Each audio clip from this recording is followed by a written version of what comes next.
to forgive, to welcome, and to save us.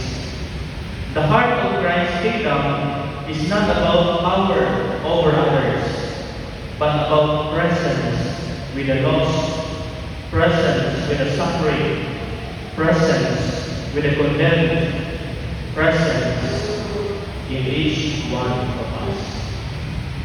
Ang pagpadayag sa dingharian ni Kristo nga nawala, ang iyang presensya kuyog sa mga nag-antos, ang iyang presensya kuyog sa mga gidaog-daog, ug labaw sa tanan ang paghari sa Dios nagpasabot kuyog uban sa matag usa kanato.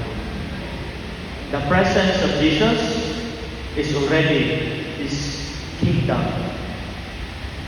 Mao ang paghari kaniya kuyog nato. Mao na yung pinaka highest nga definition sa ginharian kung ang Dios uban nato.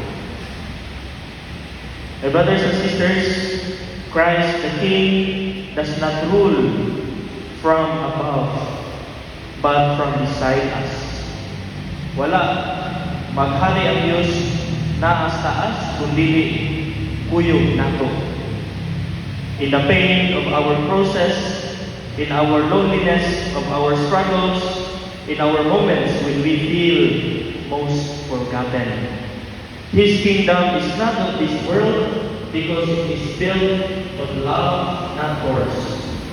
Built on mercy, not judgment. Built on sacrifice, not self-interest. Karon, mangutana ka, unsa may paglantaw nato sa ginharian ug sa hari. Kitang mga Kristiyanos, ditudluan lang ta, no, nga ang Dios labaw na pagkagahon sa tanan, labaw hari sa tanang mga hari. Apan kitanaw ba nato karon sa kinabuhi nga si Kristo maoy hari? Dili ba ang laing tao? Dili ba ang tao may naghari sa atong kinabuhi? Tinuod, no? Isip mga tao, kung tanaw nato atong kinabuhi, sometimes we are ruled by some other things.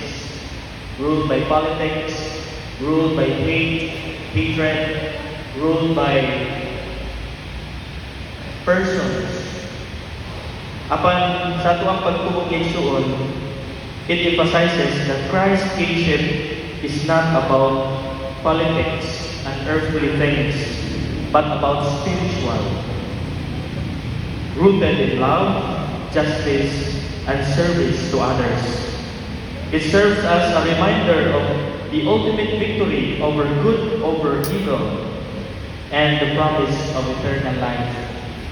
Atong hinumduman nga ang paghari ni Kristo mao ang iyang presensya uban ug kuyog nato. Mao na mangutana ta igsuon. Am I looking for a king of power or the king of love, mercy, and justice? Let us turn to him as one of the criminals did in the gospel, with humility, with trust, and let his kingdom of mercy reign in our hearts. Muna as pagpadayon natin sa Santos nga Misa, naningkamang kita na sa matag adlaw sa atong kinabuhi, punta si Kristo maghari sa ato ang kasing-kasing sa atong manahuna. Nga mo desisyon nato, matag desisyon, matag plano atong buhaton, punta ang Dios mao kanunay maghari. Dili ang atong kaugalingon, dili ang ubang tao, dili ang ubang utang, kundi ang Dios. Ganyan ang mag-ihang mahimutang tunhay.